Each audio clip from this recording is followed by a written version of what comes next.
Hey, good morning. It's Monday, March 2nd.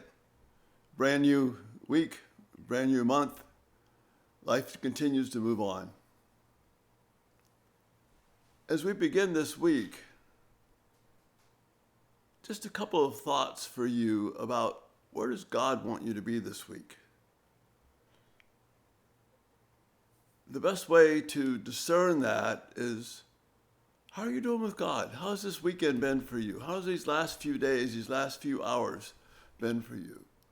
Are you in the process of rejoicing and, more common word, just being filled with happiness and joy that you're God's child and that He's with you right now? You take that truth and you blend it into the circumstances of your life, and then we begin to have some practical understanding of whether or not loving God is something that's a functional, real part of my life, or is it something that I did yesterday in church, and I'll do it a couple of times when it's necessary, but otherwise I've got to live in the real hard world. But you see, this world that God has brought for us is about serving Him. Our daily needs, our daily desires, food, drink, taking care of ourselves, protecting our family, those are all things that God has called us to. And He's promised to watch over us and give us care. I'm looking over at Alpha, my betta fish, and he's out there waiting for me, swimming around in his tank, because he knows when I'm done here, I'm going to give him some food.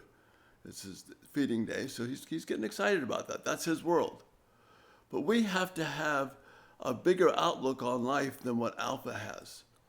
Alpha's interested in those few flakes coming into his little fish tank there and him being happy. We've got to do better than that. We've got to be excited about what it means to live for the honor and glory of God, even if it's hard, even if it's difficult, because God is that precious to us.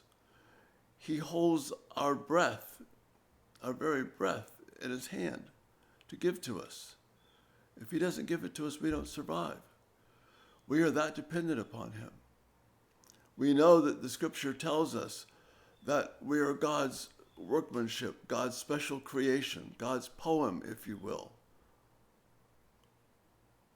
to do the things that Jesus Christ has prepared for you and me to do every day, this week, this minute, this hour. So yes, I have to have a better view of life than Alpha, of waiting for food.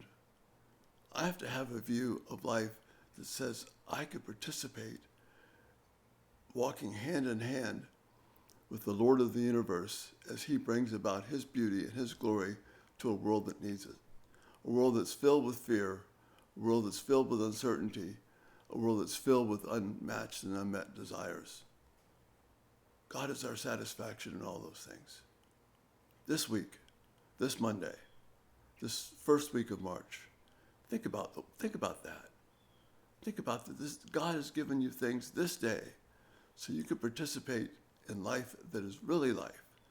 Life that matters is not defined by the culture around us, but is defined by the beautiful providence and glory of God. Really good thoughts to begin this week. Thanks so much for being here. It's a real joy to be able to communicate with you. Hit the subscribe button if you haven't already. Feel free to tell others about what we're doing. The idea here is, let's bring our everyday thoughts captive so that God is honored in our everyday life. Thanks again for being here. You have a great day. Bye-bye.